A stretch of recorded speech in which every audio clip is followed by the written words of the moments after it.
This morning, President Biden is set to announce two major immigration programs. One to protect nearly 500,000 spouses of U.S. citizens from deportation, and another to make it easier for some migrants, including so-called dreamers, to get work visas. That's according to a source familiar with the discussions.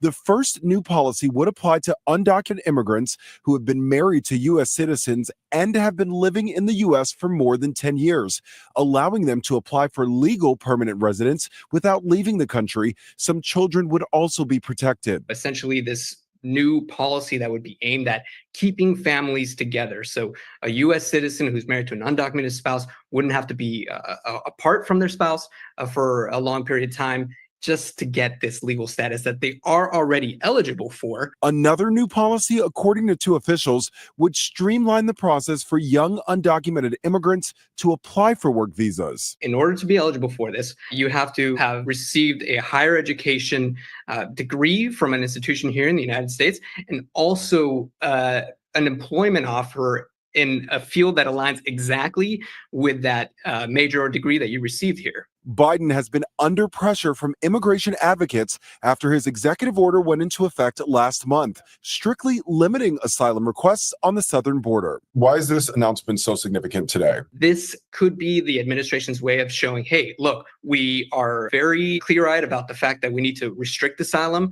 but that we also need to provide legal pathways for migrants, especially those migrants who have been here for many, many years. Critics claim Biden's policy. This morning, President Biden is set to announce two major immigration programs. One to protect nearly 500,000 spouses of U.S. citizens from deportation, and another to make it easier for some migrants, including so-called dreamers, to get work visas. That's according to a source familiar with the discussions. The first new policy would apply to undocumented immigrants who have been married to U.S. citizens and have been living in the U.S. for more than 10 years, allowing them to apply for legal permanent residence without leaving the country. Some children would also be protected. Essentially, this new policy that would be aimed at keeping families together. So a U.S. citizen who's married to an undocumented spouse wouldn't have to be apart from their spouse for a long period of time just to get this legal status that they are already eligible for. Another new policy, according to two officials, would streamline the process for young undocumented immigrants to apply for work visas. In order to be eligible for this, you have to have received a higher education degree from an institution here in the United States, and also an employment offer in a field that aligns exactly with that major or degree that you received here. Biden has been under pressure from immigration advocates after his executive order went into effect last month, strictly limiting asylum requests on the southern border. Why is this announcement so significant today? This could be the administration's way of showing, hey, look, we are very clear-eyed about the fact that we need to restrict asylum, but that we also need to provide legal pathways for migrants, especially those migrants who have been here for many, many years. Critics claim Biden's policy changes being announced today amount to a mass amnesty program, and they could face legal challenges. Show your daughter how much you love her with this beautiful gift. It says. All right. Hey, good morning, or what is it? Good afternoon, wherever you are. Let's get straight down to business. By the way, your comments, if you're commenting via Facebook, we wouldn't be able to, we are seeing your questions, but we wouldn't be able to see your names because this software that we're using is having some difficulties, not through us, but through the software company. They have said that StreamYard, that folks are unable, if you comment, your name wouldn't be mentioned, but all we see is Facebook user. That's all that's coming up. And so if you have any question or questions pertaining to the subject matter today, I know a lot of people have been, they have been talking about, they have been talking about the situation with the immigration policy, and sorry about that, we're trying to do something up for you guys. That we will start right off the bat to So you can share the link and let your friends know what's happening, where we are, and I'll certainly. Good. So this is definitely one that has been issue, bone of contention, and it is causing lots of confusion around all over. Confusion, and a lot of folks are being misguided in a sense that folks are interpreting the immigration law based on at times their opinions and not necessarily sound in law. And that by itself can be very, very confusing, complicated for folks when trying to break things down, especially those of you who are affected, so to speak. And at times it's difficult to have individuals who do not understand the immigration law as to what really is happening. Very, very suspicious opinions, not legal definition per se. And now I don't sit here to say that I am, at least not yet, a lawyer, but I've studied immigration law. I have a certificate in that. I've studied it for almost 2 years. I'm qualified to speak on immigration matters. And so I am here this afternoon, not as someone who's talking out of his opinion. It's not just my opinion, it's what the law says. And I'm legally qualified to talk about these matters, not necessarily to advise you on what to do or what not to do. I can basically just say what the law says and what your options are. And the purpose is not for me to say, go do this or do that or don't do this. The final result or the final option or decision is up to you. Now let's start off, and just to make it quite clear that what I'm offering you is what the law says, not just my opinion, but what the law says. And just to make it clear, again, I'm not speaking off the top of my head. I'm just not saying this to be boastful or whatever. It's what I've gone to school for. I've done immigration law. I do have an advanced certificate in immigration law, and therefore I understand a lot of what the law says, immigration law. And this is not making a TikTok or guessing my way through anything. So let's start off. With this particular law as it pertains to President Biden's new immigration policy. It was a step in the right direction that was actually shot down by a judge.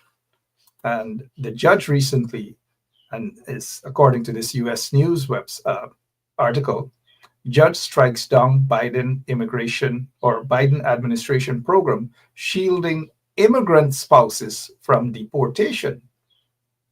And now let me break it down for you what exactly they're immigrant spouses from deportation. You remember this, where President Biden said he issued an executive order protecting spouses of American citizens living in the U.S. for 10 years. What the Biden administration attempted to do through that executive order is to say to, if you are in the U.S. and you have been living in the U.S. undocumented, and now we will get into the definition, the true definition of undocumented and documented. Some folks have been misguided about that, and I'll explain to you guys in just a moment.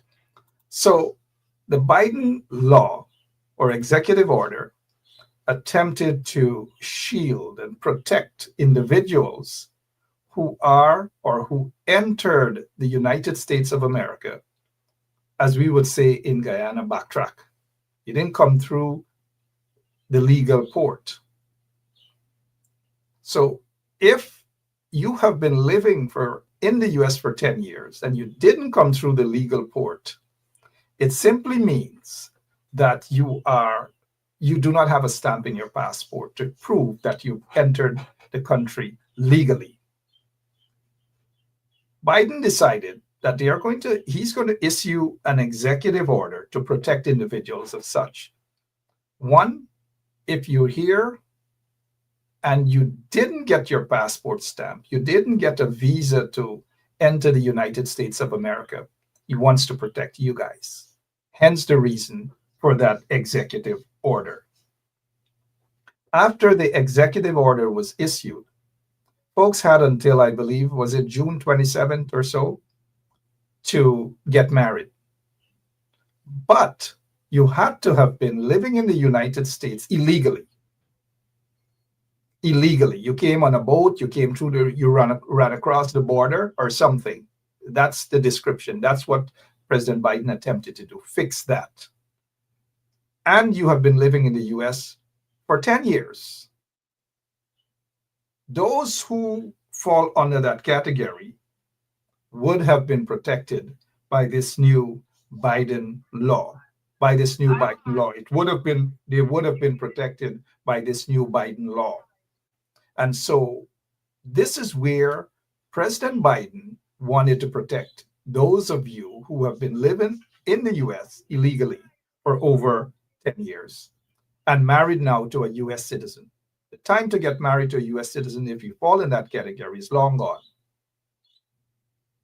Now, I want you guys to listen, Mr. McDonald, before we get to overstay visa. Overstay visa doesn't fall in this category. I repeat, overstay visa doesn't fall in this category. Do not allow anybody, and I repeat, and I have my reason for saying this, do not allow anybody to confuse you guys with this here at all. Just do not. And I think this is what's causing the confusion right now. And a lot of folks who do not understand the law are actually peddling untruth. And maybe they're doing it not for any negative or any questionable conduct. Maybe they're just doing it trying to say, well, they know something, when in fact they don't know everything, or 95% of what they're saying is not accurate. Period. It's just not accurate. So let me break it down again. And Jason McDonald has asked a question, what about overstayed? If you overstay your time in the United States of America and you marry to a US citizen, you can file for an adjustment of status almost immediately, as long as you follow the laws as it pertains to marriage, intent to marry. Once everything is crystal clear and you're within the law, you can file for an adjustment of status. Of course, you have to first file your I-130, and you do not have to wait for the I-130 to be approved before you file for an adjustment of status. That is because you entered the country legally, you came here on a visitor's visa, and you decided to stay. And then you get married. You have a certain period of time that you can get married, and it's perfectly fine. It is legal. It is legal for you to do that. And so your spouse can file, as long as you're married to a US citizen, and the other person can file for you, is if you have a child over the age of a child over the age of 21 and is a US citizen. That person can file for you, and you can file for adjustment of status almost immediately. Now let's get back to this here. Spouses of American citizens living in the US for 10 plus years. It means that you came across the border and you did not get your passport stamped. if you do not have a stamp, an entry stamp in your passport, then you cannot file for adjustment of status. Now, it becomes a little bit complicated because many people, the door is shut on them if you do not have a stamp in your passport. There's certain remedy to that, but I wish not to get into it, at least not at this point, because I don't want to confuse you guys. But for the most part, you cannot file for adjustment of status if you have no I-194 stamp in your 94 stamp in your passport. If there's no record of a legal entry in the US, well, cat eat your dinner, as we would say in Guyana. But not because cat eat your dinner means it's the end of the world. You can still, immigration law is it's geared towards finding a loophole. You could almost for every law you can find a loophole. Just look for that loophole. Now let's get back to this spouses of American, and many people became confused. Some of them are on TikTok confused, saying that persons who are married now and who are not legal cannot file for an adjustment of status. That is false. It is absolutely false. It is absolutely garbage.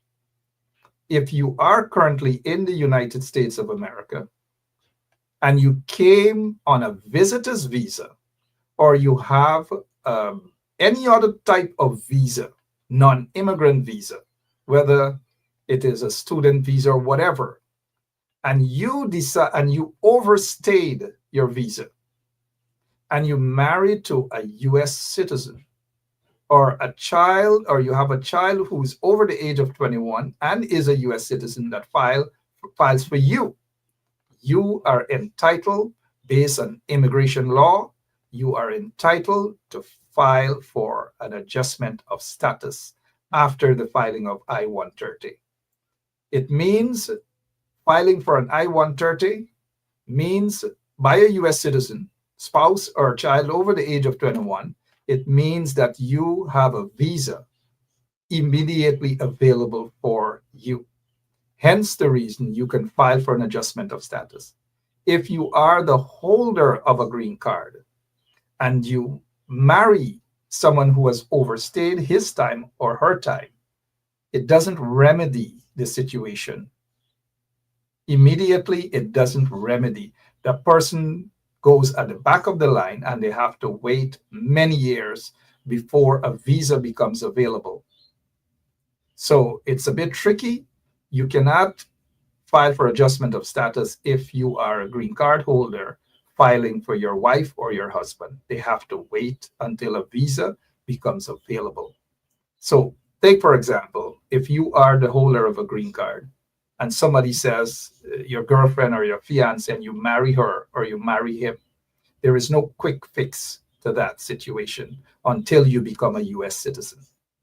But if you are a US citizen, married now to your fiance or your girlfriend, there is a quick fix to that.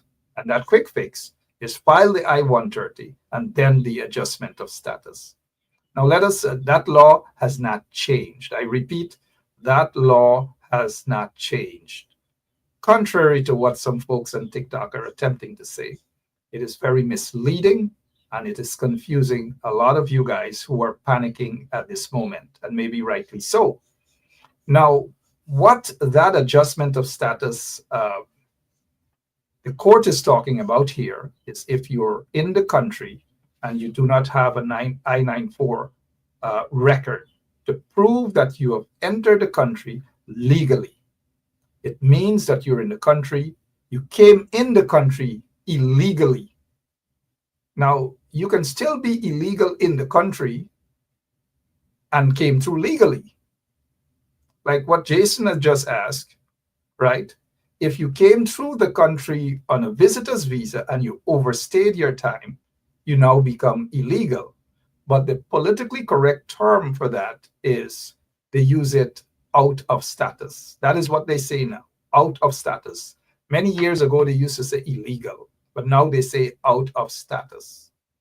And once you become out of status, it simply means that you're illegal. Now, I'm going to look for some of your questions because I know some of you are probably still confused by what you're seeing on TikTok. And let me just explain again. If you are in the country, in the United States of America, and you do not have a stamp, an entry stamp in your passport, you are illegal.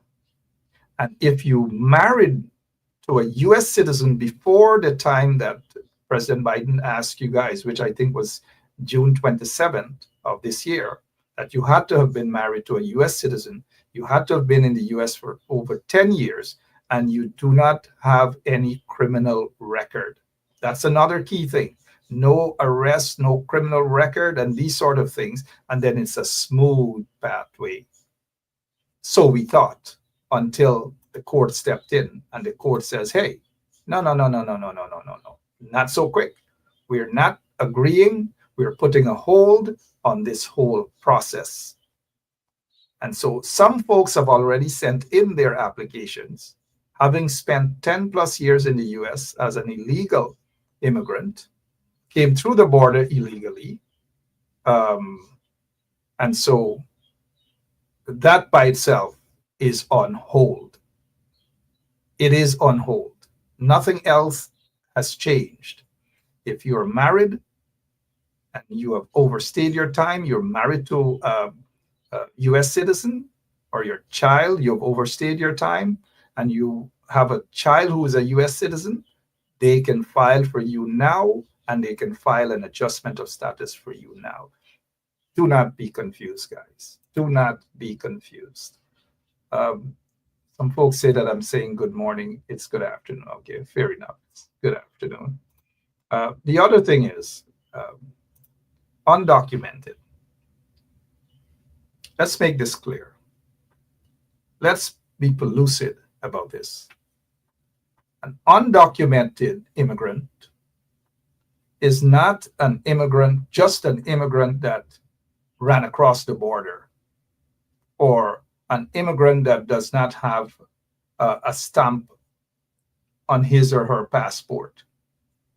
If you do not have a stamp in your passport, it means that, of course, you are undocumented. And simple, and undocumented simply means you're not legal. However, some folks are of this misguided view that entering the border legally, coming through the airport and having your passport stamp does not qualify you from being undocumented. You can still come through the border. You can still come through the airport. You can have your passport stamped. You come through the airport legally. Of course, you enter the US legally, and you overstay your time. It simply means once you overstay your time, you are now considered out of status. And once you are considered out of status, it simply means you are undocumented. So the definition of undocumented immigrant does not apply only to persons who ran across the border or came on a boat. It is also applicable to persons who came into the US legally and for some reason or the other have overstayed his or her own time in the US. And so all are being categorized, all are being defined as undocumented. Whether you came in legally and overstayed, you're undocumented. Or whether you came across the border or in a boat or whatever and didn't get your passport stamped, all are still undocumented. Now, documented is the opposite of undocumented. It means that you came into the US legally and you are documented. Means you have nothing to worry about. You are documented. Now let's get back to this whole question about undocumented and what is causing a tremendous amount of anxiety amongst Caribbean community and particularly Guyanese community with a bunch of misinformation. Now, the Trump administration, the new Trump administration that's going to take effect as of January 20th, 2020, they're saying that there will be mass deportation.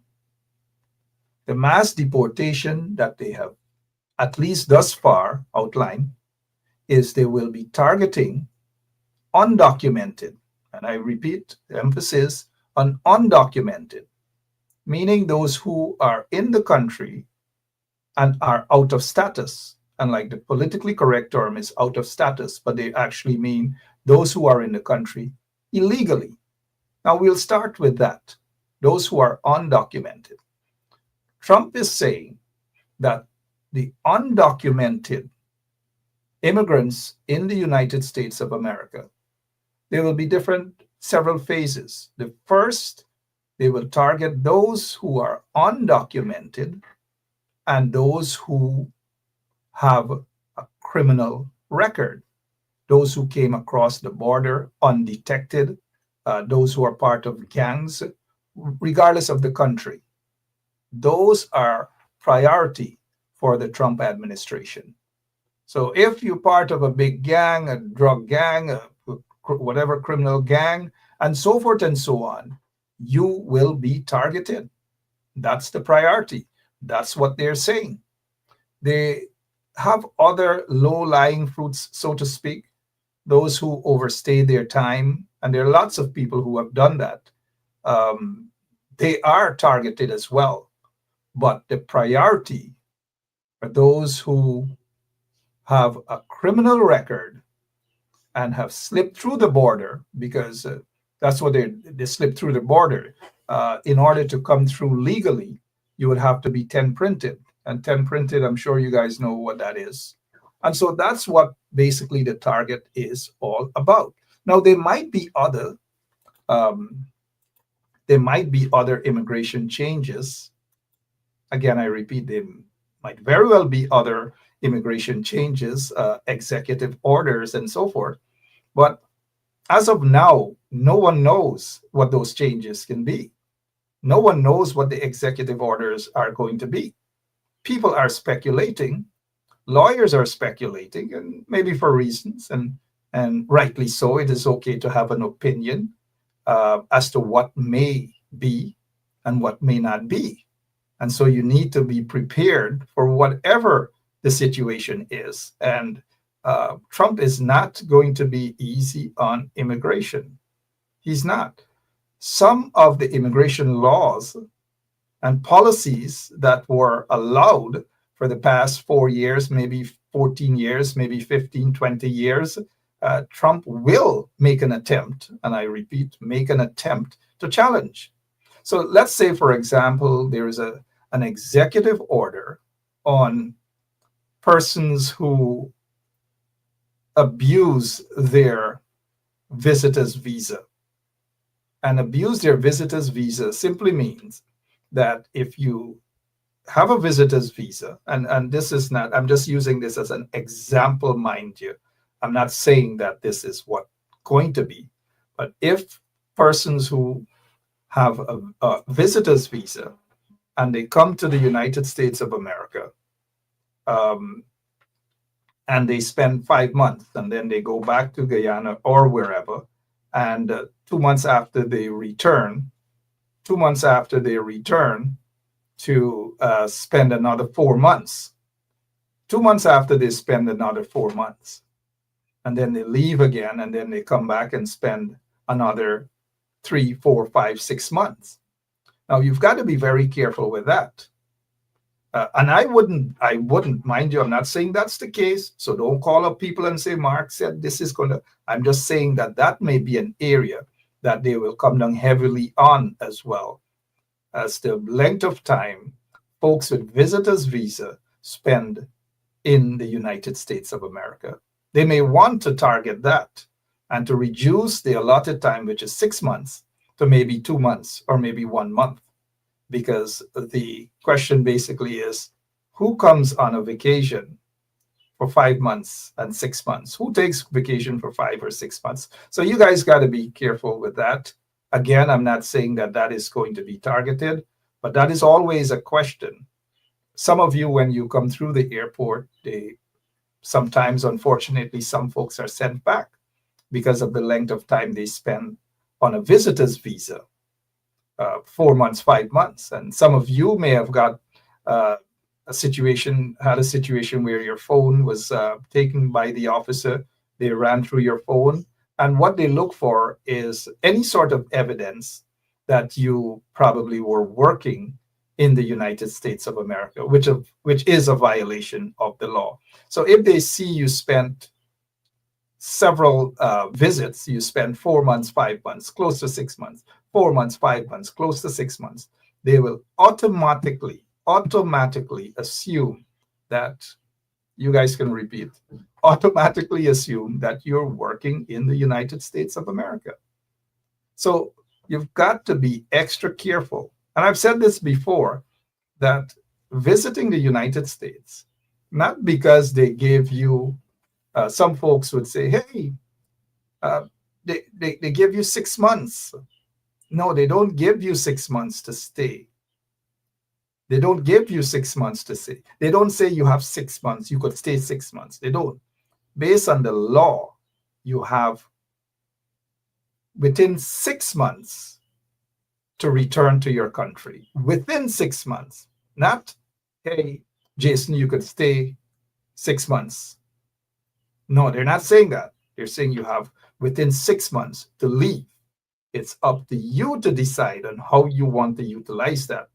Now, some people got all the way down close to 6 months because they say the immigration officer gave them 6 months. No, they're saying what the law says. You have up to 6 months. Anything over that is border for serious problems with your visa, because you now overstay your visa time, your visa. And when you overstay your visa, it could pose a serious problem upon your return to the US, because they see that you have violated your visa term. So again, not because you are given 6 months to stay in the US means that you have to stay that 6 months. It can turn around and bite you where you don't want it to bite you at all. So be very careful. That might be an area that they're clamping down, that they will start clamping down heavily on. The other area is green card holder, permanent residence. If you are the holder of a green card and you spend more time outside of the US, less time in the US, they would consider that you have abandoned your residency in the United States. And that is an area that they may also clamp down on. It is not that they haven't. That has been an issue with persons. Like I have someone who called. They have been in Guyana since 2018. They haven't returned. They're the whole of a green card. Green card don't. The green card already expired, and so it already expired, and that's a problem. If you have you've been in Guyana since 2018, your green card is expired. It seems it's pretty obvious that you have abandoned your residency, and it's very, very problematic. In fact, in the eyes of immigration, you're no longer the holder of a green card. Now, I noticed somebody saying, "Why are you giving out information? Don't you think the people have enough problem?" We can't see the names of this individual, and I don't know what is the purpose of this particular question. Why are you giving out information? The purpose of giving out information is to let people know that the misinformation, it is good to give out proper information and not to give out misinformation where people are misguided. And the purpose of this here is to give out what I consider, through the law, proper information. And so whoever this person is saying, "Why are you giving out information?" I don't know I don't see the name of the individual, so it's okay. So let's focus on what the real issue is today, and not why and WOMEC and people have enough problems. I don't know what enough problems. People do have a situation. I wouldn't say it's problems. People are concerned. People have every right, every reason to be concerned. And I do believe that people should be given the right information. And so that's the purpose. This is not to mislead anybody. It is just not to mislead. It is to say that these are what the laws are. This is what your rights are, and simply that. So let's see. Everett here is on YouTube and says, Mark, I know that I have not have a stamp in my passport 2 times. Well, that is true, Everett. Not because you don't have a stamp in your passport. And I've come across some folks who do not have stamps in their passport. Like, for example, you come through the airport and the officer doesn't stamp you. Be very careful with that, guys. Be extra careful with that. Be extra careful with that. Somebody said it's an Edward Sears. Yeah, probably one of those individuals. They will have those sort of individuals, right? But it's okay, guys. Let's not lose focus. We know who are the ones that are here for distraction. But so Everett is saying something that makes sense. With this comment here, Everett says, Mark, I know that I have not had stamp in my passport 2 times. That's what Everett is saying. And I've come across some folks who have said they don't have a stamp in their passport. Now, if you don't have a stamp in your passport, don't assume that you can leave anytime, because that's where some people run into some problems. If you do not have a stamp in your passport, it could be that they give you 1 month to stay. It could be 2 months, 3 months. But you assume that because you don't have a stamp in your passport, it means you could leave anytime. Do not fall for that. It is incumbent upon you, the minute you enter the United States of America, and if the officer doesn't stamp your passport, you have to check your I-94 record. If you don't know how to check your record, ask somebody to check your record. Or I'm not saying call me, because people have called and I have checked their records for them. But you can check your I-94 record. It's pretty simple. Check your I-94 record. Of course, once you're on the page, you'll ask your information and you'll be able to check your record. And you'll be able to see, for example, I'll give an example here, guys. This is an I-94 record, I-94. It says admission, your admission record.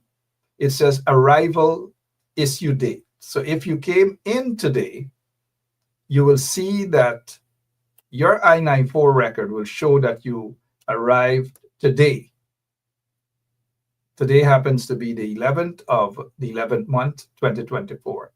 It will show their class of admission. If you came on a visitor's visa, it will show B2.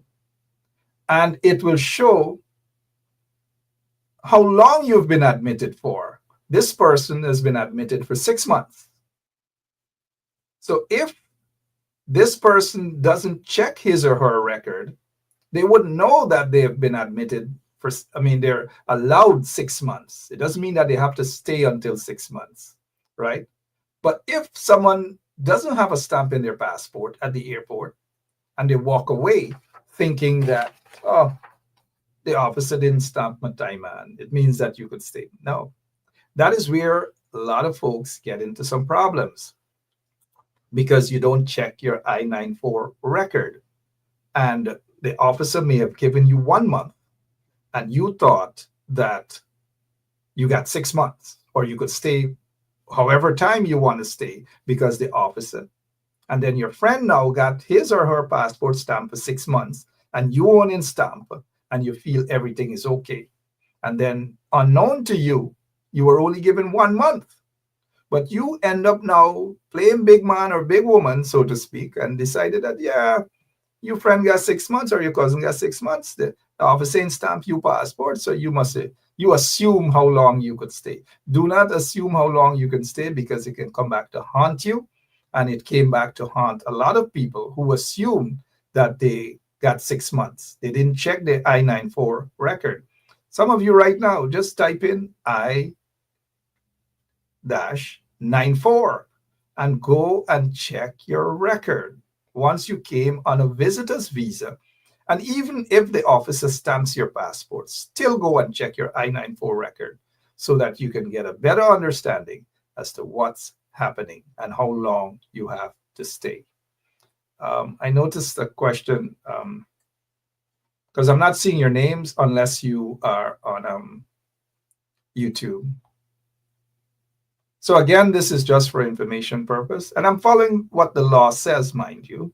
I'm not coming guessing my way or trying to, in fact, I'm trying to calm folks down. I know I've received quite a lot of calls from individuals who are concerned. One lady just called, and the person wants to file for their loved one, a close relative. And you know, of course, in immigration, you can't file just for any and anybody. You got to be connected to that person. And so that person wants to file for their son, their green card holder. They just want to file now so that the application can be in the system in the event. And this is where people are panicking. In the event Trump says that parents can't file for children or children can't file for parents.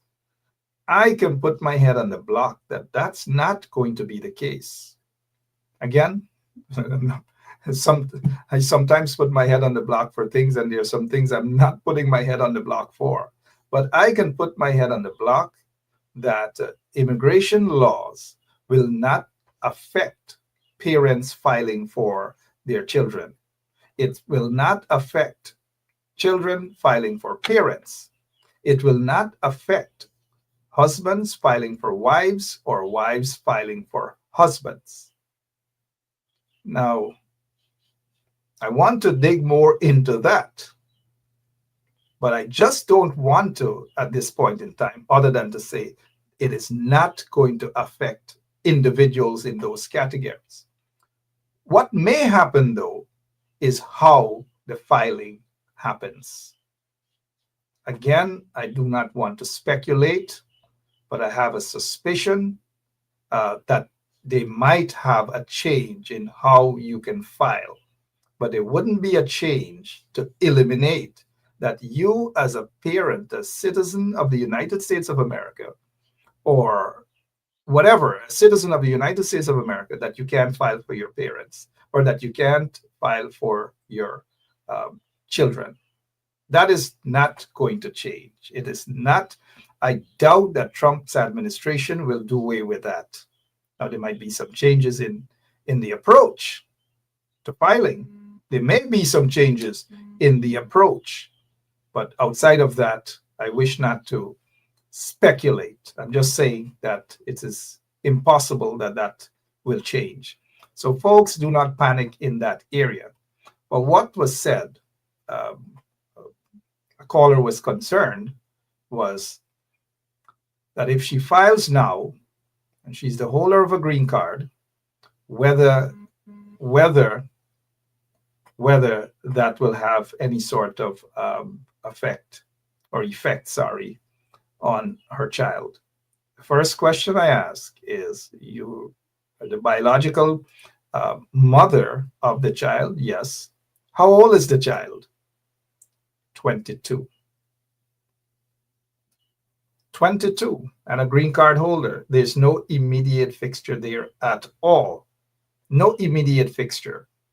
There's no adjustment of status for that person, in at least not this year, not next year, not the following year, or whatever. There's no immediate fixture there at all. One, because the petitioner is a green card holder and the child is over the age of 21. And even when that petitioner becomes a citizen, there's still no quick fix to that. until a visa is available for the beneficiary. So it's a bit tricky too, because if you are a child, of course, if you are a US citizen and you're over the age of 21 and you file for your parents, guess what? That parent or parents go to the front of the line. And the parents you can file for an adjustment if the parents is in the United States of America. You can file for adjustment for that parents. But if the parents file for a child who is over the age of 21, guess what? You cannot file for an adjustment of status immediately. But if the child is under the age of 21, you can, as long as you're a US citizen, you can file for that child. That is what the law says. That is what the immigration law and policies are. Now, the law as it pertains to filing for parents and parents filing for children, I will put my head on the block that that's not going to be touched by the Trump administration.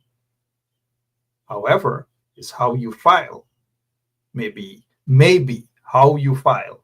And I don't want to get into that. I have my suspicion that some of the policies may change, but the law will not change. So don't panic, guys. Do not panic. I know a lot of you are panicking. Calm down for a moment. Don't panic. The other thing is some folks have filed for what is called an extension. If you have been given 4 months to stay in the US and you decided that you want to extend your time as a visitor, you have to do it early o'clock, at least 45 days before your time is up.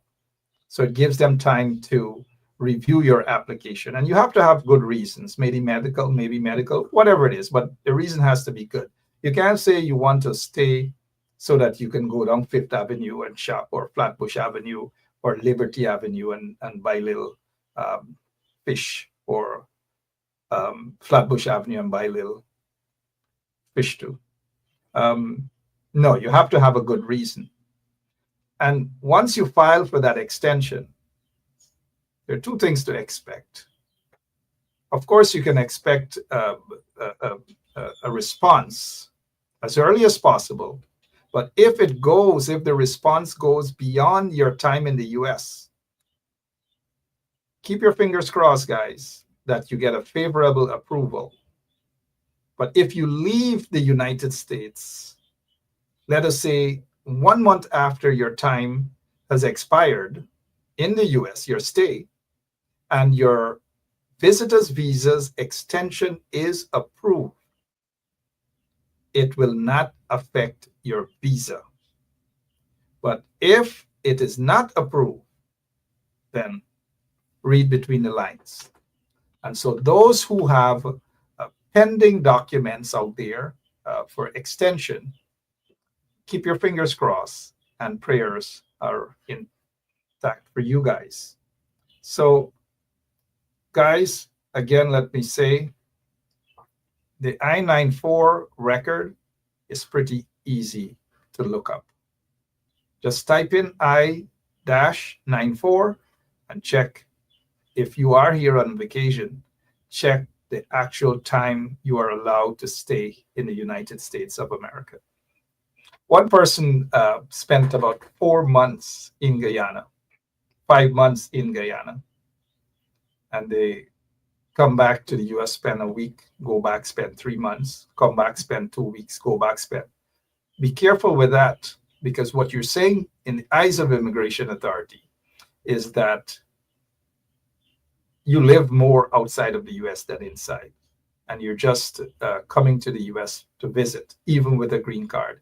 Be careful, you can be pulled in, you can be questioned, and what they will do with your green card, they will type in last warning or person warned. Once they have that person warned, be extra careful.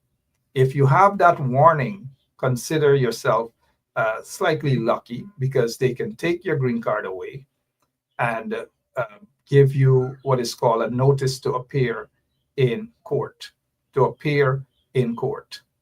to show why your green card should not be taken away from you. So guys, be extra careful with the amount of time you spend outside of the US.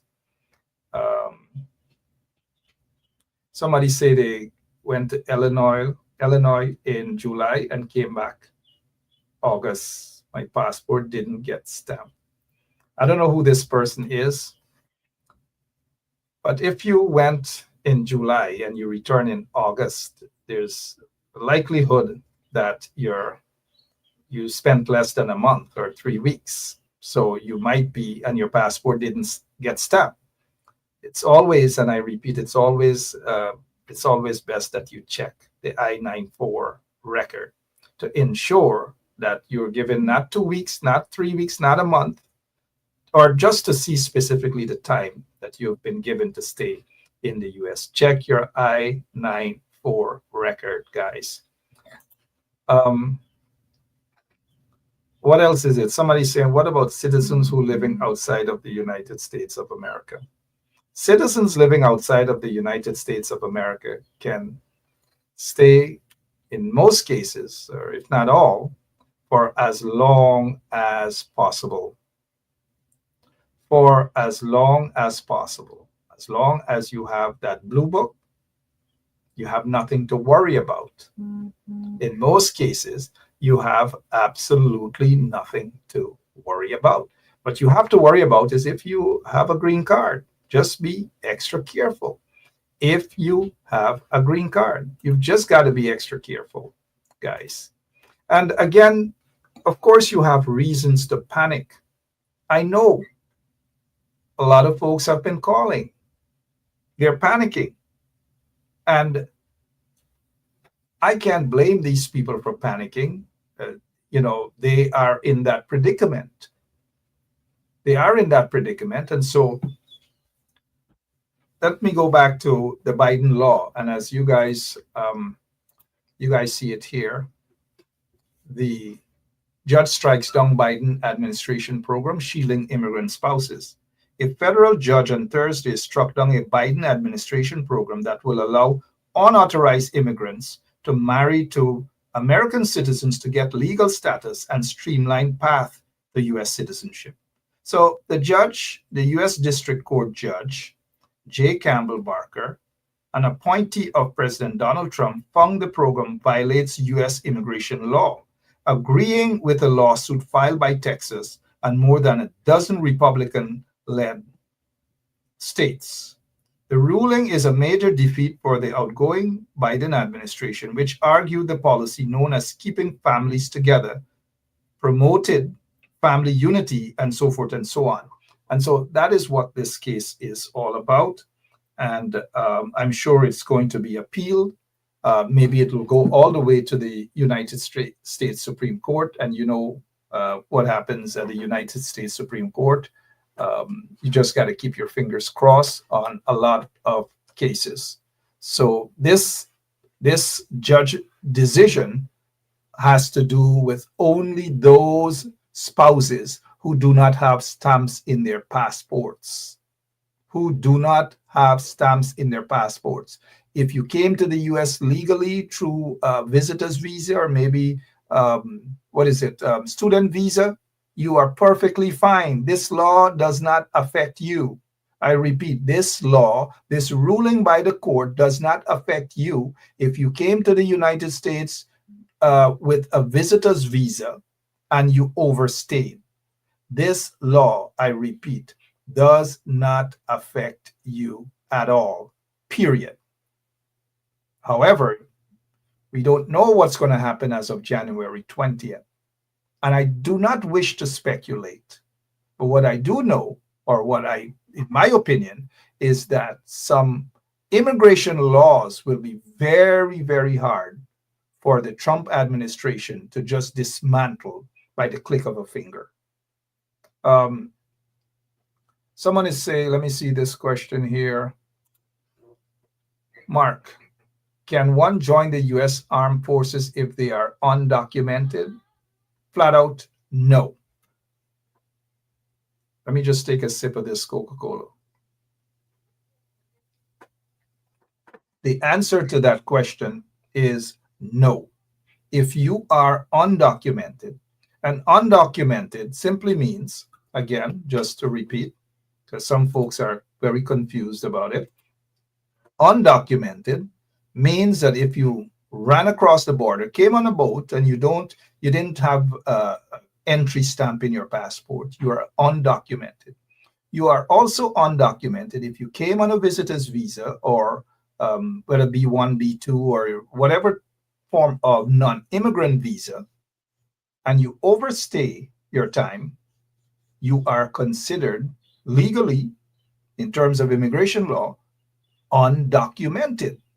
So if you are undocumented, you cannot go to, let us say, to a U.S. Army and Veterans Day. Let me just salute all of our vets, our family members who served to protect America, who went out in Afghanistan, wherever. Salute all of them, including, I was just talking to some friends. I have an uncle who spent 25, nearly 30 years in the U.S. Army, Albrecht Benchop, who served this country, protected this country, and there are many like him. There are many immigrants like him who served and protect this country, And so those immigrants have to be saluted and respected. They didn't complain that they have eye injury, knee problem, toe problem, or whatever. They went and they risked their lives. Some of them lost their lives in combat, in Afghanistan, in Iraq, wherever. They gave their lives. And so even the immigrant community understand service to country. And they've given more than their service. They've given their lives for this country. For anyone to disrespect the immigrant community. Having said that, I hope that answers your question, Mr. DeGiant. So if anyone is undocumented and they want to join the U.S. Army, they cannot join the U.S. or not just any military arm of the United States of America. You cannot. You gotta, if you attempt to do that, they will say, go and get your green card. However, if you are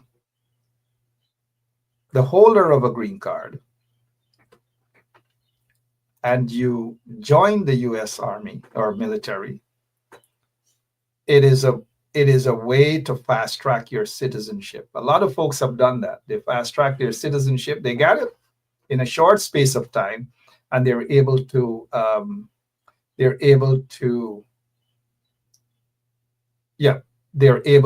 file for their loved ones, their parents or their wives or their children. They can do that. And once they do that,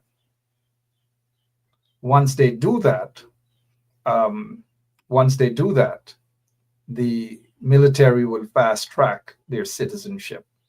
I know of several folks who have done that, and kudos to the military guys who go out there and serve. But once your citizenship is fast tracked, you cannot leave the military before the 5 years. You got to do 5 years. So we are going to fast track your citizenship. That's what the U.S. military is saying. But 1 month after you get your citizenship, you can't leave. 1 year after you can't leave, you got to serve. So there's a catch to it too. It's a good thing. If those of you who are in the military and you have your green card, you can fast track and you can become a citizen at a short space of time, as long as you're in the military. It doesn't matter whether you have, I think Jason McDonald was saying within 1 year. Yeah, you have to serve your time in the military. You cannot get your citizenship and fly out quick and say, that's it, you're gone. So folks, if you're in the military, do your thing. You can get your citizenship. Most of you guys know that already. So Samuel Stevens is asking, hi Mark, can someone from overseas sponsor themselves while attending college in the US? There's something called self-sponsorship. Of course, it depends on the circumstances. Lots of circumstances. It all depends on that. People can self-sponsor. Say, for example, and good question, Samuel. Say, for example, you're married to a U.S. citizen or a green card holder, and that person doesn't want to file for you, and you know to yourself that it's a bona fide marriage, and this is where we come into marriage now. You know there is a bona fide marriage, and your husband or your wife is holding that against you because they know that you've overstayed your time. They know that you're undocumented, meaning you've overstayed your time. And they putting it in front of you and teasing you and say, you're illegal, I'm not, or whatever. You can file for yourself. You can self-petition. Self-petition for yourself. Just have a good reason why you're self-petitioning. If you're abused by your spouse, if your husband abused you, and you have evidence and so forth, and you document it, then you can present that in your petition. Self-sponsorship. If your wife does the same for you, put you out. Sorry about that. If your wife files for you and puts you out on these sort of things, you can also self-petition as a husband or a wife. But that person has to be a U.S. citizen or also the holder of a green card. Also, if you're divorced from your citizen husband or wife, you can also file, even if you're divorced, but it has to be within 2 years of the divorce. If the divorce occurred 3-4 years ago and you file, maybe you'll have to have a good explanation why you file late. But within 2 years after the divorce, you can file. You can self-sponsor yourself. The other thing folks have been asking about is working as an undocumented. Let me make this clear. If you are undocumented, if you come to the United States undocumented and you work, or if you come legally on a visitor's visa or whatever type of visa that doesn't allow you to work, and you work, it is a violation of immigration law. It is a violation. So now you can come on a visitor's visa right now. You can come on a visitor's visa and somebody takes you down to somebody who could get you what is called a tax ID number, a TIN. Come, I can get you a TIN and you can work. That is a violation of immigration law. Do not allow anybody to tell you otherwise. It is a violation. It's a loop. And now it gets a bit technical because when you're applying, you cannot say, oh, you work and you pay taxes. Now you can do that only if there is, like in the case of what President Biden attempted to do, that you have been in the United States of America and you have not gotten in trouble. Remember, his executive order didn't say you have been working legally in the U.S. Having a TIN number doesn't necessarily gives you the right to work legally. A TIN number is not a social security number. And a lot of people get confused with this because when you file, or for example, if you file for adjustment of status, you file for a worker's permit, the work permit gives you the legal right to work in the United States of America. With the work permit, you will be issued with a social security card and a social security number. On that, they say you are legally permitted to work in the United States of America until the outcome of your adjustment of status or whatever. You are permitted now. And so you can go to an employer and you can be hired because it is perfectly legal. Now, you can't take a TIN number. Say, look, I just get a TIN number. Hire me. You cannot be hired with a TIN number. And having a TIN number doesn't give you the green light to say that, oh, it's a legal document to work. Anybody can go in and ask for a TIN number for a variety of purpose, whatever that purpose is, So do not be confused. Do not be confused and say that if, for example, you're undocumented, boast and brag that you can work. There might be some people who may have done that. There might be. But for example, if you're married to a US citizen, a lot of these infractions are waived, mind you. They're waived. It depends on the immigration infraction. One of them that is waived is the overstaying of your time. Overstaying your time is a violation of immigration law. And when you're married to a US citizen, that infraction is waived. If your child over the age of 21, a US citizen, files for you and you've overstayed your time, it is waived. So don't have people confused TIN. Don't have them confuse you. You're only legally authorized to work in the US if you are given, of course, if you're a permanent resident, you can work because that's you're a permanent resident. But if waiting for your permanent resident card and your application is pending and they have approved your work permit and your social security card and a number, that is when you can go out and legally work. Story done. Don't let nobody twist it and turn it around at all with TIN number. Somebody said TIN number is for guy, Yeah, but be careful with people who tell you about TIN number and TIN number walk and TIN number. It doesn't. It's not a legal document for you to go out and be employed legally. So the giant here again. We have questions from the giant Omeg Joe. The giant to say, Mark, if you're a parent of an autistic kid that was born in the US, can they deport the parents if they are undocumented? If the parents are undocumented, there's nothing preventing that parent or parents from being deported. Absolutely nothing. Nothing at all. Nothing.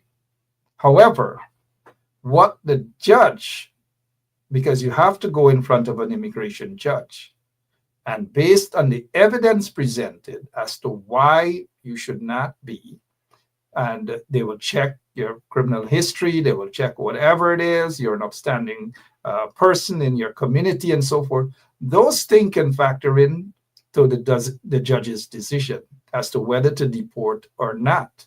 And it's all up to the discretion of the judge. If in the case with a child who's autistic and the child is a US citizen, can the parent be or parents be sent back? It is not for me to say, oh no, they are going to take into consideration the condition of the child and they wouldn't do that. I wouldn't say that. Neither am I going to say, oh yeah, they will send them based on the circumstances. Simple. That's all I'll say. Based on the circumstances. The other question, the joint again. Mark, if you have properties and assets, can you be deported and lose all your wealth? Of course, if you're not legal, they find reason. Why you think some guys make a heck of a lot of money? They get properties in Queens, they get property here, there. If they commit a crime, and they have to be deported, they will be deported. The court wouldn't take into consideration that you have lots of properties in Ozone Park or Bed-Stuy or wherever in Connecticut or Florida. They wouldn't take that into consideration when deporting someone. Certainly not. If that was the case, then a lot of guys who made a heck of a lot of money would not be deported. All right. So, is there any other question that we can have answer? Someone is asking here, hey, Mark, could you check your passport and ask why it wasn't stamped? Yeah, you can. You can ask the immigration officer any question. But there are folks who are basically, some folks are just, they don't want to ask the immigration officer any question. They just collect their passport and they gone away because they're thankful. They're thankful that they got accepted into the US. And so they're gone. They feel that if they ask any question, it will irritate the immigration officer. However, if your passport isn't stamped, it is registered though. Your entry into the US is registered on the database. That is why when you check your I-94 record, you will see everything there. They have to list, they have to give you what is called, they have to give you your admission record. And there's a number, your admission record number. And so once you go on the I-94 website, you will see all of the information you are looking for there. So even if the officer doesn't stamp your passport, still go and check. But if you have the time to say, officer, I see that you haven't stamped my passport, and you have a question, feel free to ask. They're human beings, you know, they're human beings. They are human beings. And so don't be afraid to ask them questions. Another issue popped up. Somebody called me last week or 2 weeks ago and asked whether someone who was granted an immigrant visa, because as you guys should know, that there's a difference between the immigrant visa and the non-immigrant visa. The non-immigrant is a visitor's visa, student visa, but the immigrant visa is if you went through for an interview for your green card, that is at the embassy in Guyana or wherever, and you are approved, then you have 6 months, within 6 months to leave to leave Guyana or Jamaica or Trinidad or wherever, to come to the United States of America as a green card holder.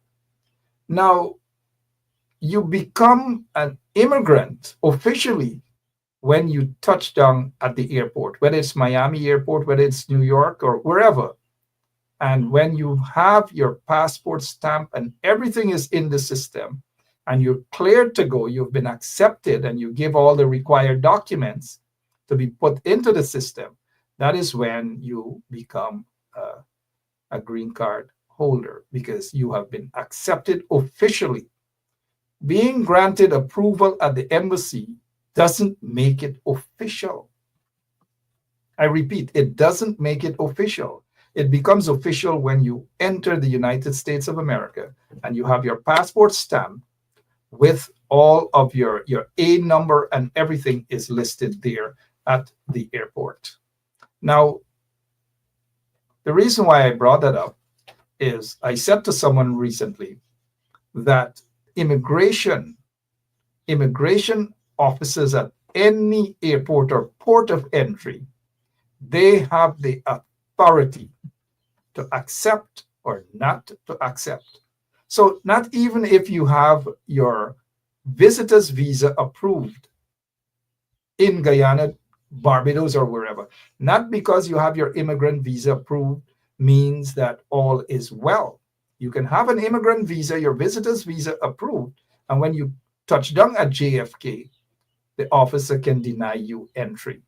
The officer, all of the immigration officers have that authority to send you back, whether the embassy approved your visa or not. Approve your visa.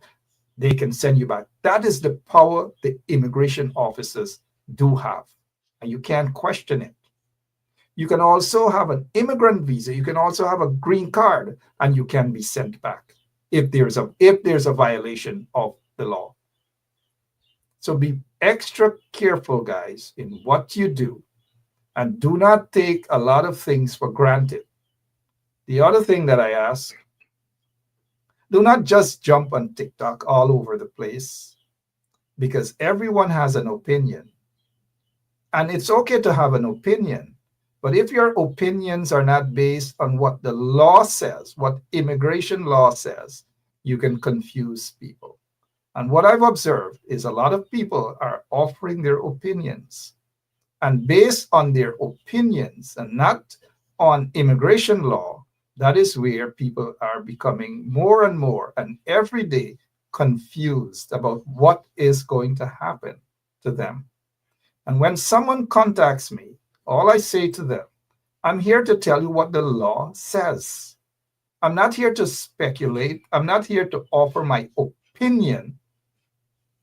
I'm here to say what the law says, because you sit here every day and you read the law. You sit here every day and you read the law, what the law says, what the handbook says. And when persons get in touch with me, I take my time to say that you need to know what the law says, what the law says. This is the 2024 edition, what the law says. I'm not here to speculate. I'm not here to tell people what to do or what not to do. I'm just here when they call me to tell them what the law says. That's all. And I'm not speaking out of just speculation or just grabbing some handbook and read it and these sort of things. I, of course, something that I, through the School of Professional Studies, a graduate of the University Center, the City University of New York. And of course, it shows that I have an immigration law advanced certificate. It is something that you have not by spending 1 month or 1 week or whatever. It's over a year, 2 years you have to do your study on what the immigration laws are. And so with folks, I just basically say, if you're going to call me to ask me a question, I'm not going to guess my way through it. I'm not going to give an opinion unless it is based on what the law says. I have seen a lot of people misguiding people who do not offer an opinion based on what the law says. Some of them just probably just gaff. Be careful with the gaffers. Be careful with gaffers misguide you on undocumented and documented. An undocumented person is if you have overstayed your time on a visitor's visa or on any sort of non-immigrant visa. Whether you have a stamp in your passport, an entry stamp in your passport or not, you are undocumented. I'm not saying that with any sort of joy in my voice, but you are undocumented. I'm merely saying do not be confused, do not be misguided by individuals who offer just an opinion and not law. So someone is asking a question here. And as we look to Tallulah, some names, Tallulah. Mark, if someone came on a vacation to the US and got sick and seek medical attention and never paid the bill, can that person ever able to come again? That's a good question. Folks have come to the United States, they get babies, it's called anchor babies, and then they left. It's very tricky because immigration law doesn't provide for that, and you've got to be extra careful, guys. I know some folks came, they gave birth, and then when they go to renew their visa, the visitor's visa, then they encounter problems. People say, well, look, we see here now that you got a child and that you got a child at Kings County or Jamaica Hospital or wherever, in Maryland and Florida, wherever, Arizona, Minnesota, wherever. It can affect you. It can affect your the possibility of you getting your visa renewed, your visitor's visa renewed. Be very careful, guys. Understand what the law says. Stick by that. Stick with what the law says. Don't stick with, I know somebody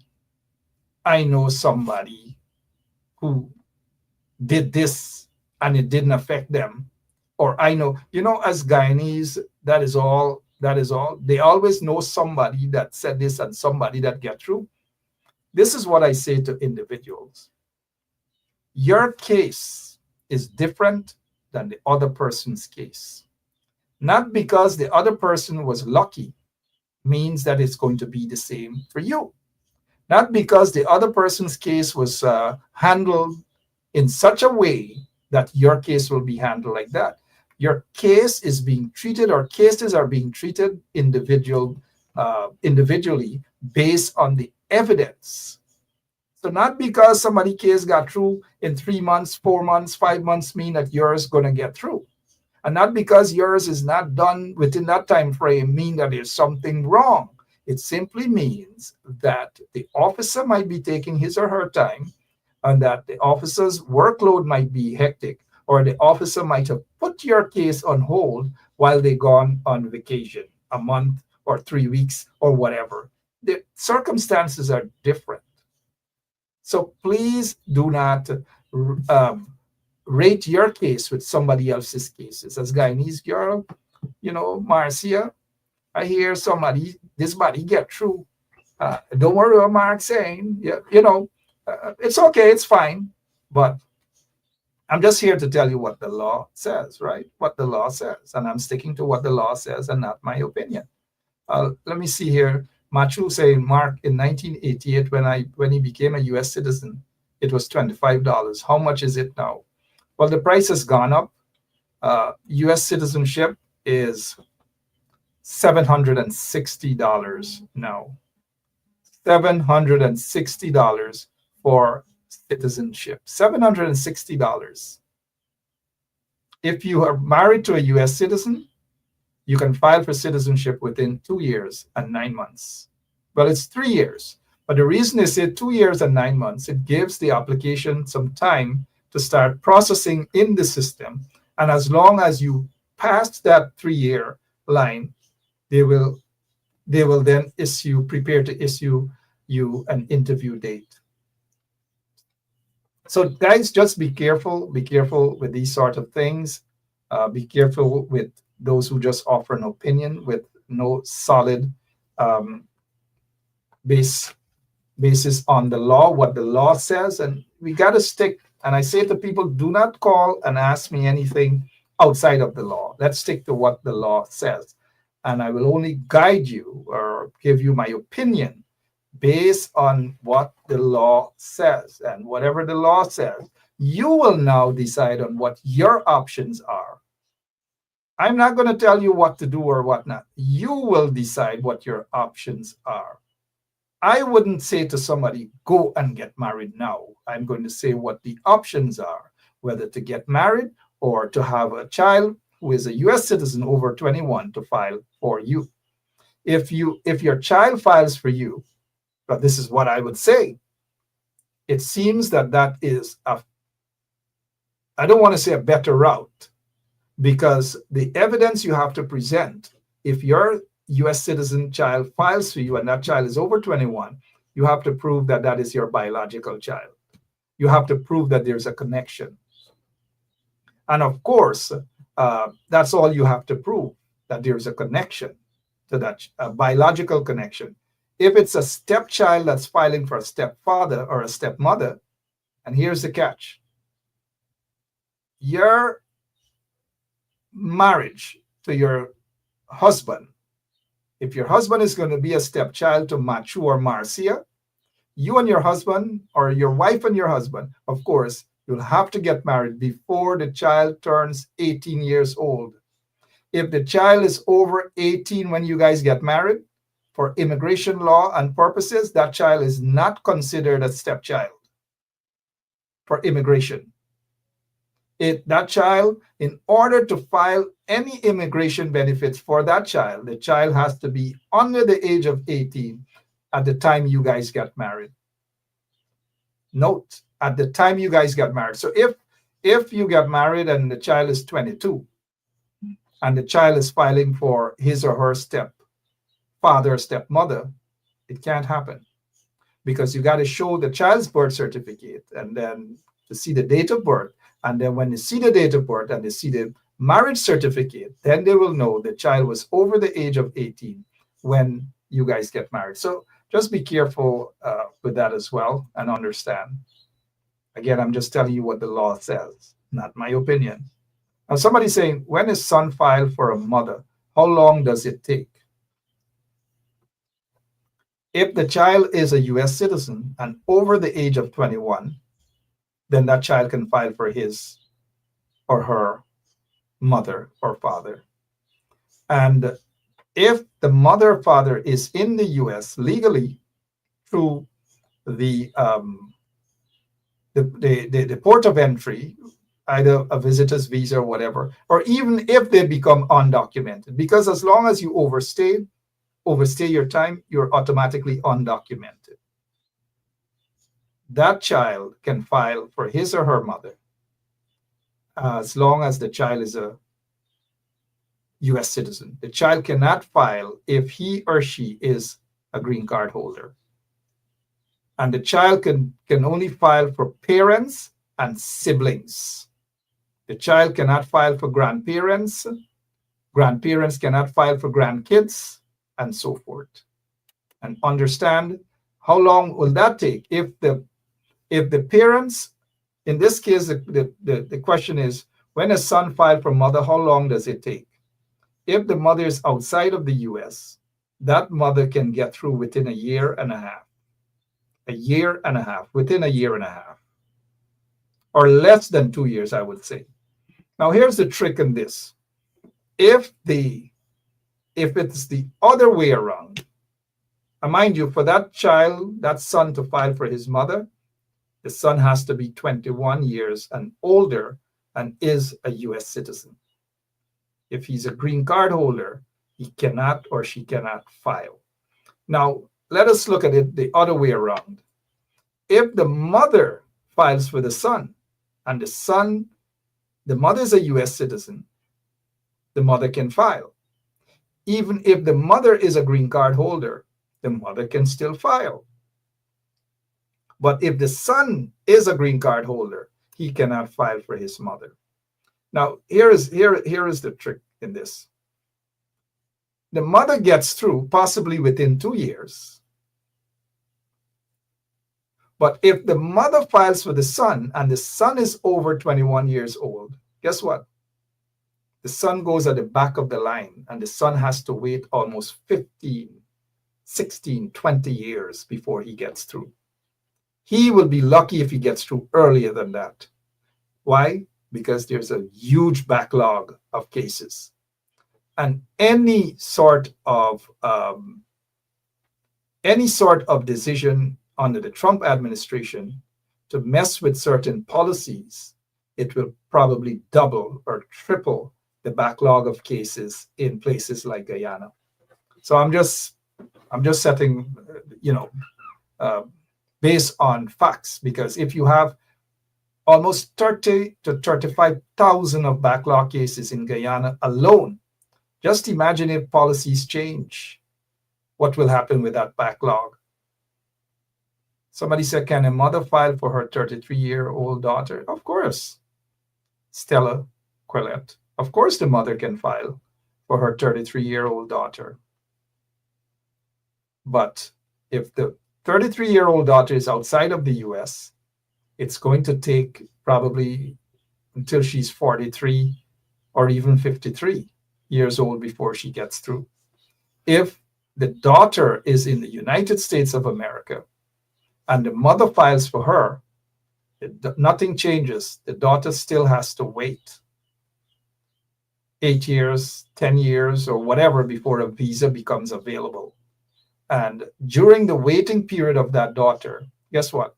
The status remains the same. If the daughter has overstayed her time in the U.S., nothing changes and nothing will stop the authority from ejecting the daughter out of the U.S. So having an application in the system doesn't save anyone who is undocumented. I repeat, to have an application in the system doesn't, in most cases, it doesn't save the individual unless you have an asylum application. An asylum application will stay any form of deportation unless it is further reviewed by an immigration court to ascertain whether the evidence within your asylum application is substantial enough to have you remain in the United States of America. Of course, we see signs that asylum applicants, there will be a review of that policy. We can just imagine what that would be like, but it's not for me to speculate what it's going to be like. But Trump has already hinted what he wants to do with that. So we're looking at the time here, guys. A question is, if the child is a green card holder, can they file for the parent or holiday? Nope. Nobody can file for parent for holiday. A visitor's visa, I think you're talking about here, is anybody can file for a visitor's visa application. And they can say on the application, there's a question that asks, do you have any immediate relative? And that immediate relative happens to be your child. You put, yes, you have a child, but it doesn't mean because you have a child in the United States, whether that child is a US citizen or a green card holder, it means that you will be granted that, that visa, that visitor's visa. No, it doesn't work like that. And so I hope that answers your question, that you go into the embassy for a visa. Nobody, not even those who prepare your documents for you, can tell you, yeah, go along, you're going to get through. It doesn't happen like that. Don't let anybody tell you that you are going to 100% get through. Don't let anybody tell you that. The other thing, guys, do not allow anyone who is preparing your document or documents for you lie or force you to lie on your application, whether it's your visa application, whether it's your asylum application, whether it's your immigrant visa petition application. Speak the truth, because if you lie, it can come back to haunt you. I repeat, it can come back to haunt you. I've seen cases where some folks' green card petition, adjustment of status, were denied or put on hold because of a simple question that they answered in an untruth manner. In other words, it was untruthful what they said. They claim that they're living home, but they're married. They claim that they have a child when in fact they don't have a child. And some folks nice up their application so that they can give the interviewing officer the impression that they have ties, and so they got to go back to Guyana because I get 2 kids or I get 3 kids and so forth. It can come back to haunt you. Always be truthful in all of your applications. And that is what I urge people to do. Be truthful in your applications. The other thing, if you have a marriage, you have to ensure that your marriage is bona fide. Simple. Ensure that your marriage is bona fide. Because if you go for an interview and they see that you this and the wife this, the address different, there's nothing in your names together, there's no joint bank account, there's no insurance, there's no bills, there's nothing. The more evidence you present, the stronger your case is. But the minute they see any evidence that your marriage was done simply for immigration benefit, you can wind up in some problems. Be careful with that, guys. Make sure your marriage is bona fide. It's sealed. Y'all love each other. Y'all married. Y'all are together. Y'all go to the interview together. Y'all are husband and wife. If the immigration officers see any sign or signs that it is not, you can be in some problems. So just be careful, guys. Be extra careful in the marriage you enter into.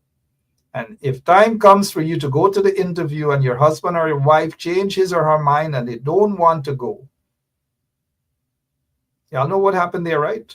Be extra careful, guys. It is not a case where you just run and you get married and you file your documents. And then when you file your documents, that's it. It's not it. Some might be lucky, but that's not it. That's all I wish to say. That's not it. Let me see. Somebody else has Sharon Grant.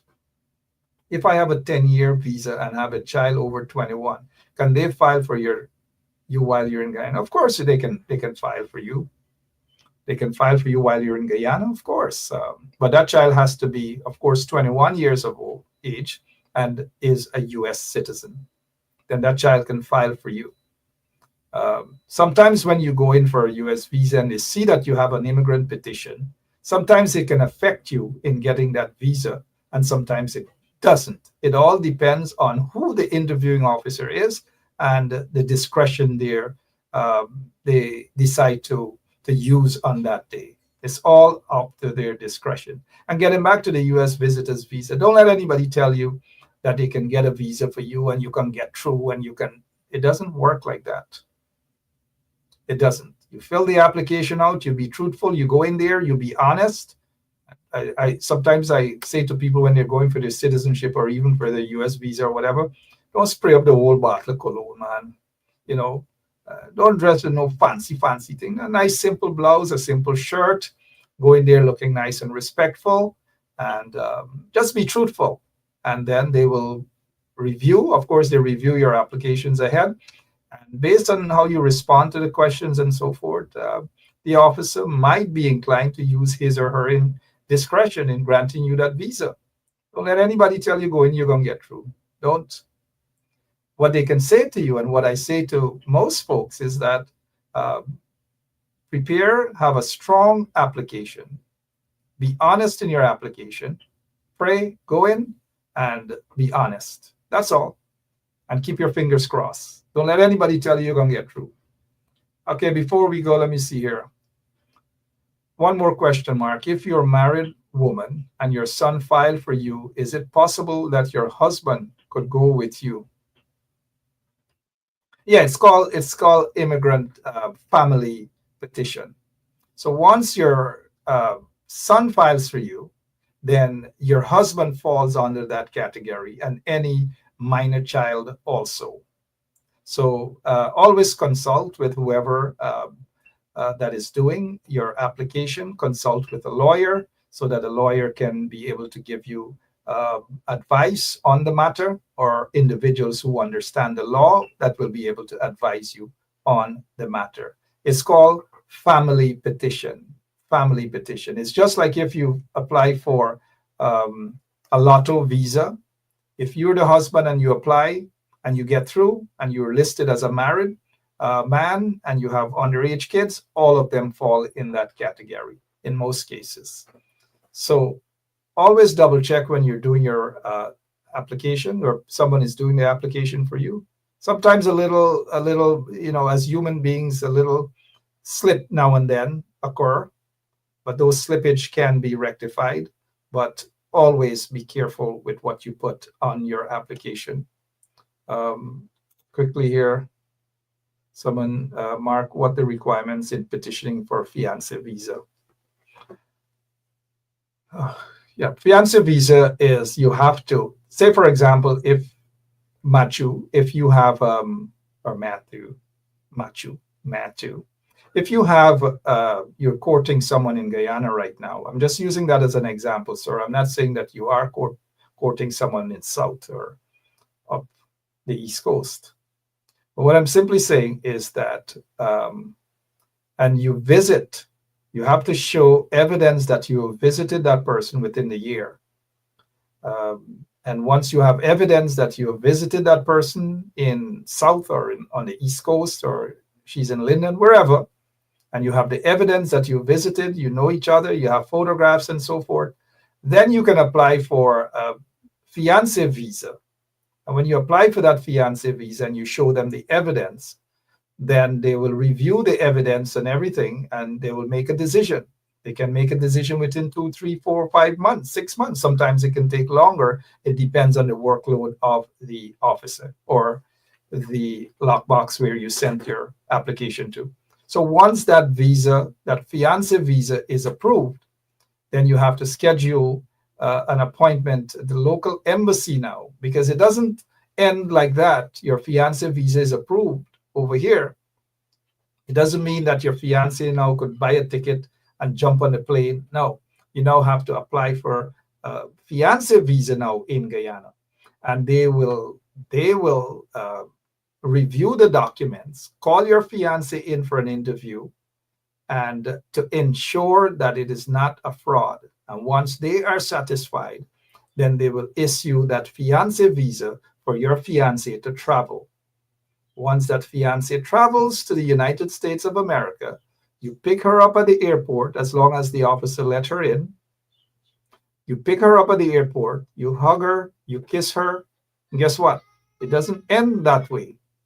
You have to marry her within a stipulated period of time, 90 days. You have to marry your fiance. If you do not marry her within that stipulated period of time, well, you know what? But you have to marry her. Is there any other question? Yeah, Jason is correct. They look at body language. Again, that's why I say it's always good, even when you're going in for your citizenship interview. Always be honest, because they practically know almost everything about you even before you go there. I have two clients who basically, individuals who basically, with their U.S. citizenship application, and they've been apprehensive. Oh, they had a bunch of arrests and small convictions and all manner of things, and they thought that they're not going to get their citizenship, and they're able to say, well, look, these are minor stuff, minor infractions. They're not serious felonies that you can't get. And one person with about 12 arrests and all these things for marijuana, a small amount, a little joint here, there, and so forth. And so recently that person was excited after the news was given to them that they have to go for their swearing in to become a citizen of the United States of America. Another individual with about 8 small little arrest and this and little conviction on marijuana went last week and was able to uplift their naturalization certificate because it's not a major infraction. Now, I say that to say that people, because they may have had 1 arrest or 2 arrests, a small arrest, that they are afraid to go in for their citizenship. Do not be afraid. All you need to do, again, I repeat, is to be honest on your application. If you lie on your application, then, hey, don't blame anybody but yourself. The other thing is, once you're going in for your citizenship and you have an arrest or 2, you have to go down to the court and get, you know what? Let me see. You've got to get a printout.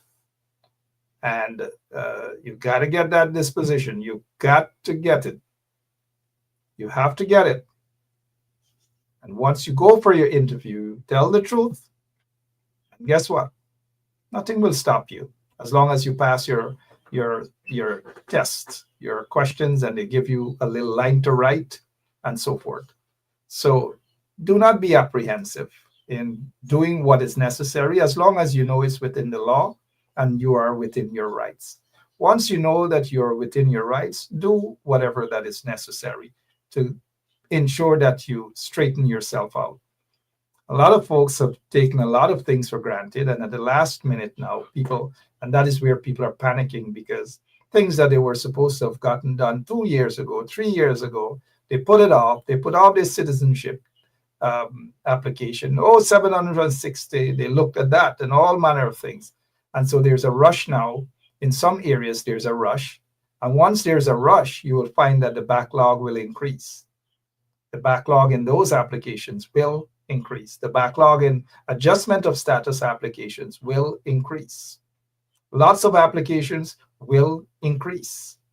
Someone is asking, joking here. Someone came to the US in December 2023 and went back to Guyana in May 2024. Are they allowed to come back into...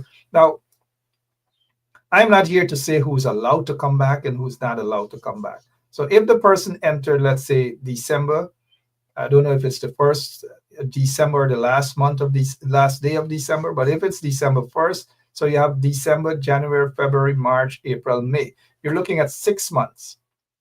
As long as they have not overstayed their time in the United States of America, nothing is stopping them from coming back. However, It's when they reach at the airport, the officer now will have to question them. And in some instances, they are being questioned as to why you spent 6 months and you're now coming back. And 2 trips ago, you spent 5 months and you spent 6 months, and this is another 6 months.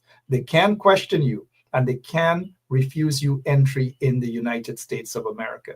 They can take your phone to check your phone if you've been working, if there's communication, and so forth. And all of these things are within the immigration officer's legal rights and responsibilities to do. So be extra careful. If you're coming on a visitor's visa, ensure that you come on a visitor's visa. You come to visit and you leave. The minute there's any evidence that you work, well, it's a violation of immigration laws. For example, if you send money back to Guyana, all these different things, you send home 1,000 this week, 2,000 next week, 500 next week, it's a sign and evidence that you are working in the United States of America. And don't let anybody tell you guys again that you can go and get a TIN number and work. Be extra careful with that sort of advice. You can end up in some serious problems. Not because someone got through and they think the perception is they got through because of that. It's never. It's a violation of immigration laws to work without the required or proper document. Proper documents, work authorization card, and a social security number. To work with anything outside of that, you know what, becomes questionable. Now, somebody's asking, how long does it take for citizenship sworn in ceremony after passing the exam? It depends.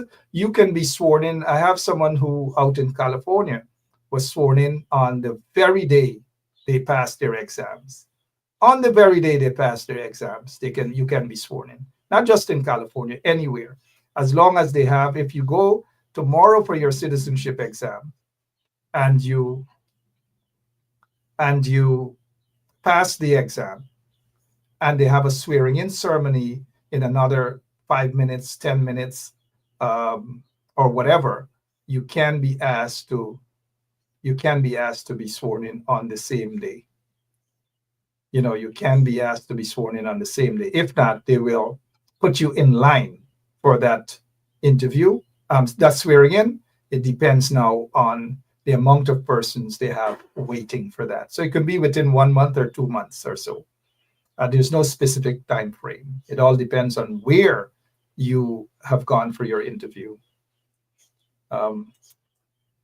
So someone is asking about bank accounts and so forth. It's all at your own, you've got to be very careful, because if you come on a visitor's visa, you get a TIN number, you get a bank account and all these sort of things.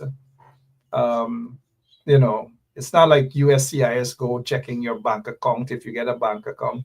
It's all at your own risk, and you've got to know how you want to live your life. But just be careful with what the law says about working in the US when you're not authorized to work in the US. If you're caught or somebody snitch on you, well, you'll have to suffer the consequences. And if you have a visitor's visa and you spend 4 months now, 5 months now, 6 months next time, another 4 months next time, another 5 months next time, the sign is there for immigration authority to assume that you are doing something otherwise than just visiting. And it is more likely they will assume that you're working in the US. So be careful, guys. Be extra careful. Someone is asking, is 3 months waiting unusual? No, it's not unusual. I'm not seeing the name of the person asking the question, but 3 months is not unusual. It depends on the workload of the officer. It depends on the area. But 3 months is not unusual. 3 months can be a variety of things, but do not panic if it's 3 months or so. Just keep an eye and wait until you get that interview letter and you're ready to rock and roll. But if it's more than 3 months, do not panic, guys. That's what a lot of people do. They panic and they start calling up, and and then that's when they run into the Jim Cockring Ramboat stories and opinions of individuals and all manner of different things. That's where the confusion comes in. And be careful with who offer their opinions, the layman opinions, based on what they may have experienced, and their experience different from yours. Trust me on that. There's final question. Well, out of here. Okay, so I guess it's the same person saying that their son did application October 2023 and all now didn't get a reply, and he's worried. I assume, are you talking about N400, the citizenship application? If it was done since October 2023 and it's now over a year, I've had a case like that, but the person had some issues, some issues with the criminal justice system, and that has since been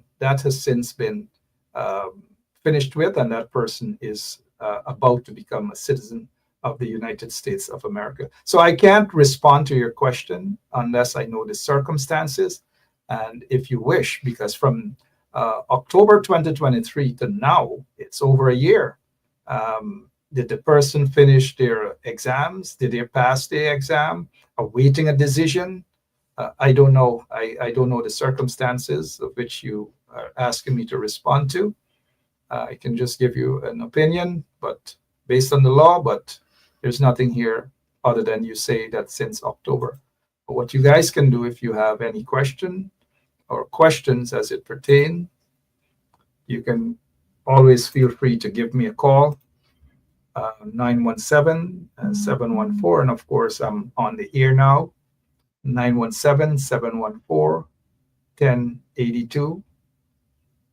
1082. That's 917-714-1082. I'm not sure that I get this person that's saying that he has been convicted nor locked. He has never been convicted or locked up. And then somebody else say he's a citizen. I'm not sure whether this is a citizenship application you're talking about, or whether it's a petition that the person filed maybe for you. I don't know. I just don't know. But if it's a petition that they filed for you, and the petition is in the system being processed, and he hasn't heard back anything, and it's since October last year, it's okay. It's perfectly fine. It's perfectly fine if it's a petition for you, a I-130 petition. It's perfectly fine. But if it's a citizenship application that person filed and is waiting since October last year, then there's an issue there. Whatever that issue is, I don't know. Somebody's asking, what is the risk of person with a non-immigrant visa holder trading, buying or selling between the US? Now, that's a good question. Well, then you can file for a visa based on business. Their business visa to prove that you're dealing business in Guyana, between Guyana and the US. But what you need to do, guys, is to ensure you get the proper visa, you do the proper research, and you get the proper folks to ensure that you're doing everything legally. Again, I emphasize on legally. They have some folks who probably they call, they say, hey, they're here undocumented, their time overstayed. How can they get a work permit? I'm going to stick with what the law says. Now, if there are other persons who do those kind of things, furnish your work permit, however they do, now, choice is yours. I'm giving you that option. Follow the law.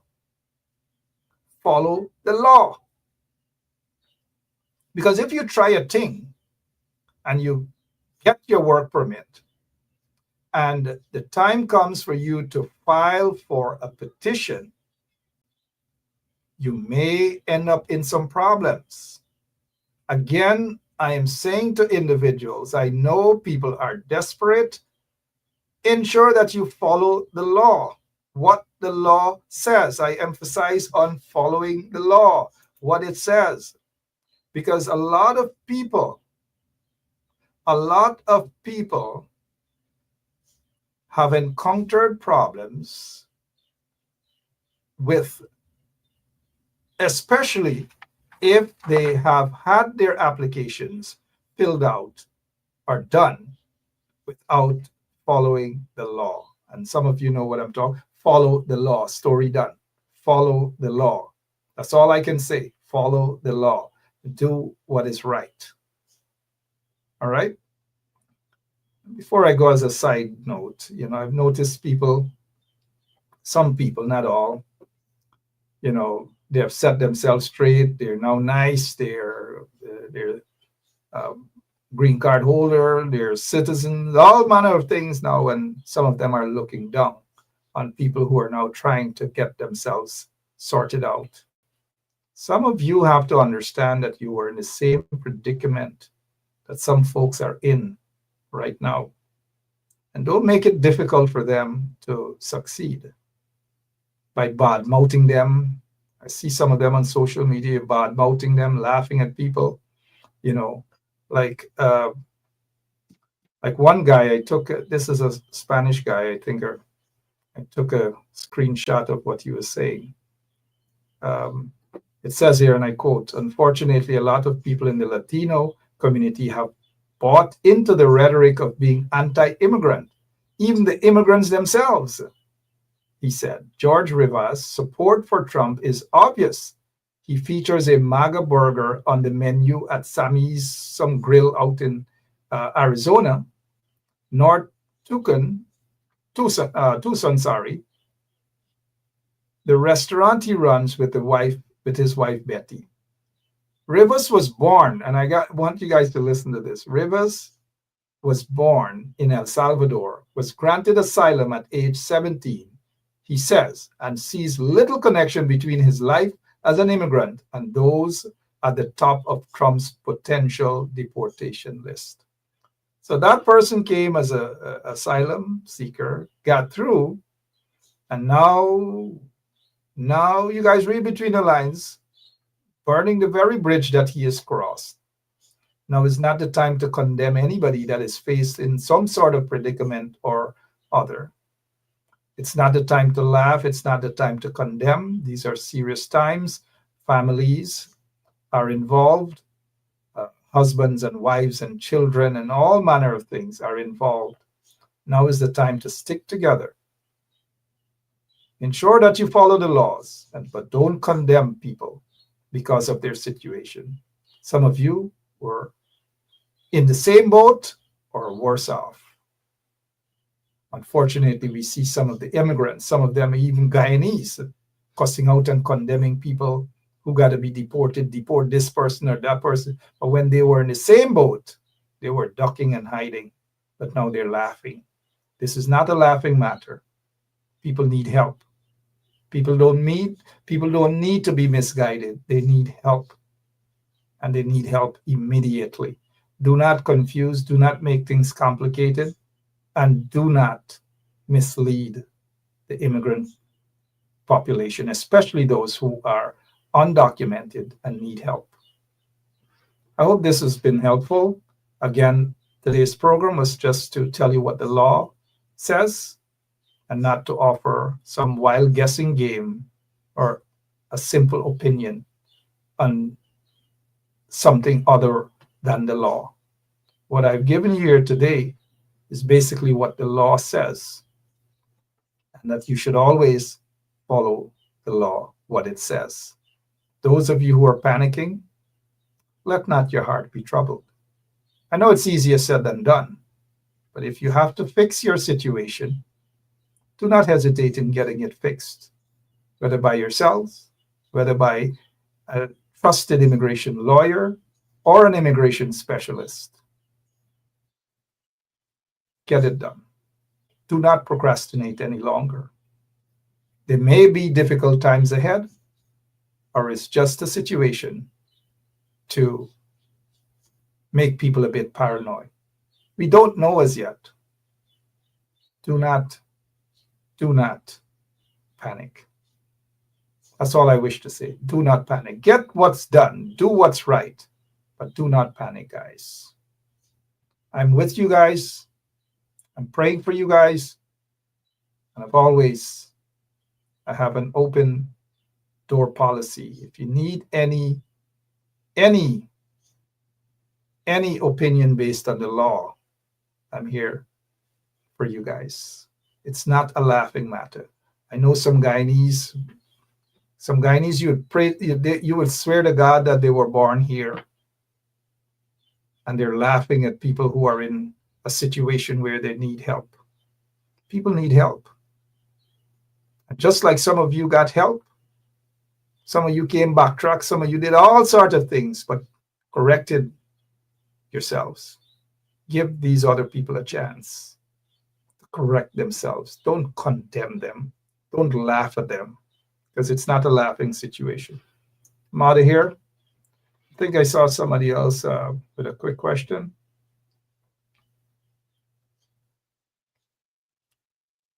Okay, quickly, somebody's saying, how long does it take for a permanent resident who files for our children under 21 years? It all depends on the workload. It just all depends, but there wouldn't be priority. There wouldn't be a priority because that person is a holder of a green card. If that person becomes a U.S. citizen, then they can quickly upgrade the application to reflect that. But there's still some rules apply. Be careful and not to rush into doing anything without understanding what the rules are. Any application, understand what the rules are. I know under Biden, folks who are public charge, it means that if you filing for somebody and you're in walk-in and you're depot welfare and all these things, Biden has gotten rid of that, because remember Trump put that into effect. Biden erased that. The only prediction, the only thing that I can say is expect a floodload of executive orders 1 minute after midday on January 20th.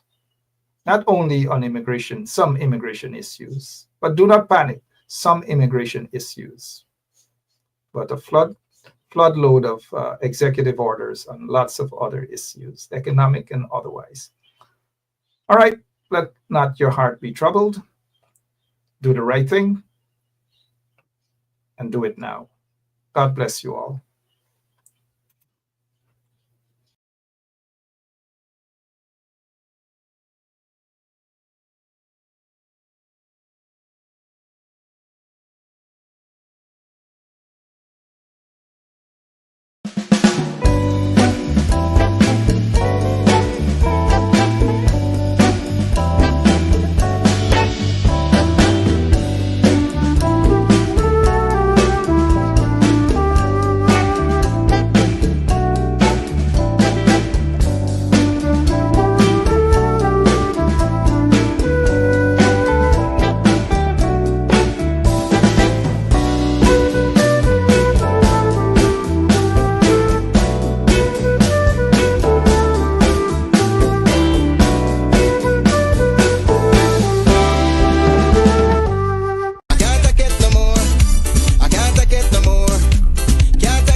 Go talk to Barrett and Sue, cause I done fed up, you done fed up, he done deportation inside the cup. Look how evil set up. The people fed up. I done fed up on the dirty water, low pressure, want scream and tell somebody. Imagine 1500 US and they're telling me super salary. I done fed up on the unemployment racism and the lie they say one Guyana. Cause when you look with the oil money going, circulate with one set of banner.